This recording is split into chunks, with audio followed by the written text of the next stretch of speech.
Assalamualaikum warahmatullahi wabarakatuh. Jadi di sini saya akan menjelaskan tentang sistem informasi sumber daya informasi dan sistem informasi sumber daya manusia. Jadi saya akan menjelaskan yang pertama sumber daya informasi. Dan di sini ada nama kelompok saya, ada Diki Taruna, Raden Zaka, dan Irfan Gani. Oke, selanjutnya sistem informasi sumber daya informasi.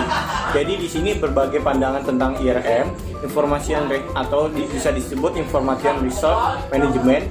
Sumber daya informasi perusahaan mencakup perangkat keras, perangkat lunak, spesialis informasi, pemakai serta data dan informasi. Sebagian besar sumber daya ini berlokasi di jasa informasi dan merupakan tanggung jawab CIO. Sumber daya informasi yang berlokasi di daerah pemakaian merupakan tanggung jawab pemakai. Sistem informasi ini adalah sistem yang menyediakan informasi mengenai sumber daya informasi perusahaan pada pemakai di seluruh perusahaan. Dan ini tabel CIO dari struktur organisasi untuk layanan informasi yang disesuaikan dengan siklus hidup sistem. Tabelnya seperti ini. Dan selanjutnya ada model. Jadi di sini sumber daya informasi ini atau bisa disebut information resource information system atau bisa disingkat IRIS adalah sistem yang menyediakan informasi mengenai sumber daya informasi perusahaan pada pemakaian di seluruh perusahaan. Dalam sistem ini ada dua, yaitu input dan output. Dan untuk input ini menyediakan data akuntansi, melakukan proyek-proyek riset khusus, dan mengumpulkan informasi dari elemen-elemen di lingkungan perusahaan, meliputi pemerintahan, pemasok, masyarakat global, pelanggan, dan pesaing. Dan untuk output, di sini mencerminkan 4 kategori dasar: sumber daya informasi, perangkat keras, perangkat lunak, sumber daya manusia, serta data dan informasi. Dan untuk pemakaian IRIS, sebagian besar pemakaian output IRIS adalah CIO dan para manajer jasa informasi. Selanjutnya, tanggung jawab CIO. CIO ini bertanggung jawab menjadi seorang eksekutif tingkat puncak yang mengatur semua kinerja. Dan ada pengarah ini dan dalam CIO ini ada anggota eksekutifnya, ada pengarah CIO. CIO berkontribusi pada perancangan strategi perusahaan dan jasa informasi. Selain itu, Presidir mengandalkan CIO sebagai sumber kepemimpinan utama dalam mencapai dan memelihara kualitas informasi, menjadi keamanan sumber daya informasi, merencanakan keadaan dan tak terduga menjadi biaya informasi. Sumber daya informasi tetap terkendali. Dan dalam mencapai manajemen kualitas dalam jasa informasi, di sini ada konsep TQM atau bisa disebut Total Quality Management dapat pula diterapkan pada produk dan jasa, bukan hanya pada proses manufaktur. Dan di sini ada IS di bawah kepemimpinan CIO dapat terlibat dalam TQM dengan mengikuti proses berkelanjutan dan berulang-ulang. Dan di sini ada mengidentifikasi pelanggan IS, mengidentifikasi kebutuhan kualitas pelanggan, menetapkan metrik kualitas, mendefinisikan strategi kualitas IS. Dan selanjutnya di sini ada menerapkan program-program kualitas IS dan memantau kinerja kualitas IS. Dan untuk keamanan sistem ini mengacu pada pelindungan terhadap sumber daya informasi perusahaan dari ancaman pihak-pihak luar yang tidak bertanggung jawab. Dan tujuan keamanan ini untuk kerahasiaan, ketersediaan, dan integritas. Dan ancaman dalam keamanan ini adalah pengungkapan tidak sah dan pencurian, penggunaan tidak sah, penghancuran tidak sah, dan modifikasi tidak sah. Pengendalian akses dapat dicapai melalui proses 3 langkah, yaitu mencapai identifikasi pemakai, pembuktian keaslian pemakai, dan otoritas pemakai. Dan di sini ada perencanaan berjaga-jaga. Dalam rencana ini ada operasi komputer yang memberikan tingkat keamanan yang bermodal terhadap penjahat komputer dan bencana alam tidak tercapai dalam semalam.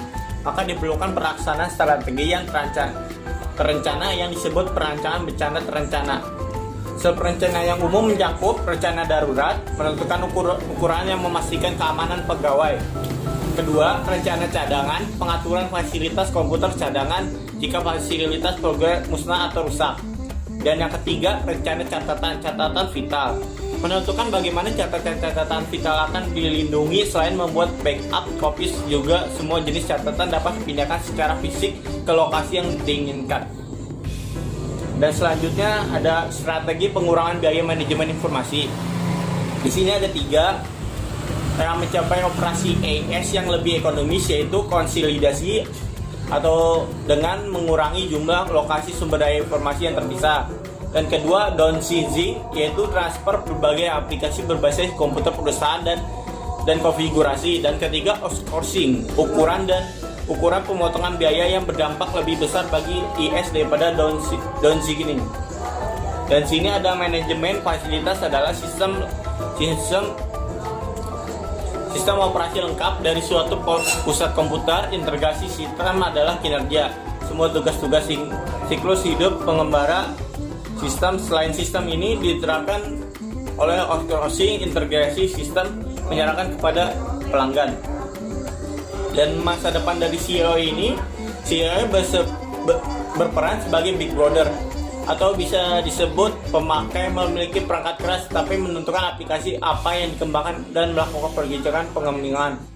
Dan ini yang kedua, helping hand, saat para pemakai semakin mengetahui apa yang tidak dapat dilakukan di komputer, mereka membuat keputusan tentang aplikasi apa yang akan dikembangkan. Dan ketiga ini watchdog, saya tetap memegang kendali atas pengambilan keputusan tapi mengalokasikan tanggung jawab pengembangan pada pemakai. Dan keempat, jaringan atau network, saya mengikuti kebijakan jaringan dalam hanya menyediakan komunikasi data yang hanya menghubungkan pola informasi kepada pemakai. Dan CIA ini menghadapi langsung tantangan yang harus perlu didukung oleh informasi yang berkualitas dengan mengikuti suatu strategi yang terdiri dari elemen-elemen berikut, antara lain menekankan manajemen kualitas, mencapai ikatan pemakaian kuat, memperkuat ikatan eksekutif, menyusun suatu tim manajemen IS, menyusun staf IS yang kompeten, membangun sistem informasi pelayanan informasi IS. Oke, selanjutnya akan dijelaskan oleh saudara Kiki. Oke, kita akan melanjutkan penjelasan yang tadi disampaikan oleh saudara Raden. Maaf saya lepas dulu maskernya. Selanjutnya itu adalah manfaat sistem informasi sumber daya manusia. Nah, kita next. Manfaat sistem informasi sumber daya manusia atau SDM sangat besar. Sistem informasi sumber daya manusia SDM itu merupakan serangkaian proses yang mencakup pada pengumpulan bahan peringkasan dan penganalisaan data berhubungan erat dengan manajemen sumber daya manusia SDM dan perencanaan sumber daya manusia SDM.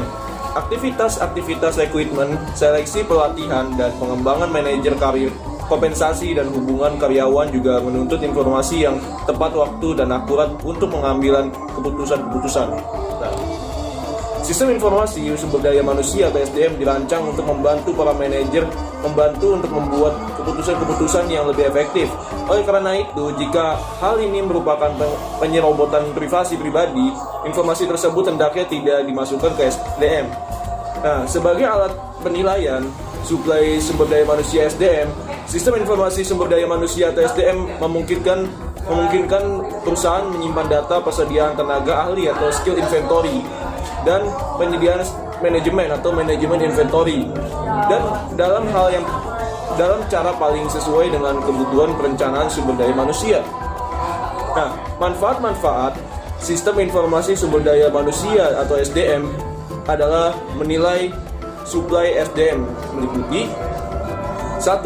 Memeriksa kapabilitas karyawan-karyawan saat ini guna mengisi kekosongan yang diproyeksikan di dalam perusahaan.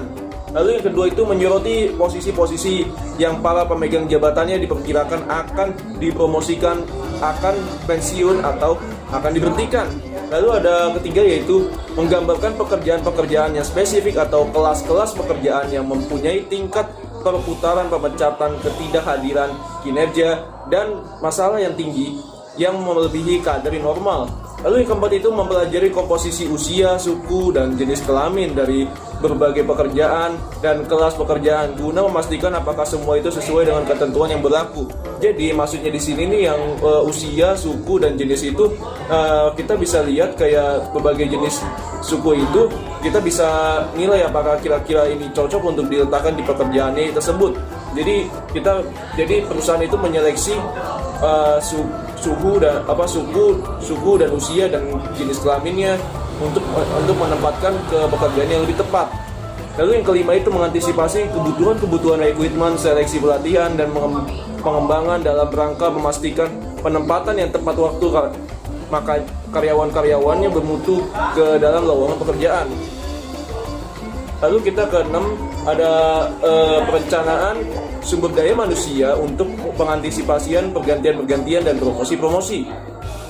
Lalu yang ketujuh, laporan kompensasi untuk memperoleh informasi menyangkut seberapa besarnya setiap karyawan dibayar, biaya-biaya kompensasi keseluruhan, dan biaya-biaya finansial dari setiap karyawan dibayar, biaya-biaya kompensasi keseluruhan dan biaya-biaya finansial dari setiap kenaikan gaji dan perubahan kompensasi. Lalu yang ke-8 itu adalah riset sumber daya manusia untuk melaksanakan kepanelitian dalam permasalahan seperti perputaran karyawan dan ketidakhadiran atau menemukan tempat yang paling produktif guna mencapai calon-calon baru. Lalu yang ke-9 itu penilaian kebutuhan pelatihan untuk menganalisis kerja individu dan menentukan karyawan-karyawan mana yang memerlukan pelatihan yang lebih lanjut. Nah, lalu ada proses dalam ruang lingkup manajemen sumber daya manusia adalah suatu proses yang dinamis mengikuti perubahan yang terjadi dalam suatu pemerintahan, di mana keadaan yang dinamis tersebut akan banyak berpengaruh pada teknologi sistem informasi yang akan digunakan. Oleh sebab itu, proses apa yang dapat dilakukan oleh sebuah sistem sumber daya manusia akan sangat banyak tergantung pada pemodelan data yang dibentuk untuk kebutuhan tersebut. Nah, umumnya pada sebuah sistem kepegawaian terdapat suatu bentuk model data yang pada dasarnya mencakup proses-proses yang berhubungan dengan hal tersebut. Yaitu halnya ada perencanaan sumber daya manusia, administrasi personalia, kompensasi dan benefit, kinerja personel, pendidikan dan pelatihan, pemutusan hubungan kerja atau pensiun. Nah, di mana keenam proses tersebut? Di atas adalah proses-proses yang berhubungan dengan kegiatan manajemen kepegawaian di suatu pemerintahan, dimulai dari sejak menentukan kebutuhan tenaga kerja, pemenuhan kebutuhan tersebut atau rekrutmen, sampai dengan berakhirnya masa kerja seorang pegawai. Oke, kira-kira segitu aja yang kita bisa jelaskan. Mudah-mudahannya materinya bisa kita pelajari, dan kurang lebihnya mohon maaf. Selamat pagi, selamat siang, selamat sore, selamat malam. Assalamualaikum warahmatullahi wabarakatuh.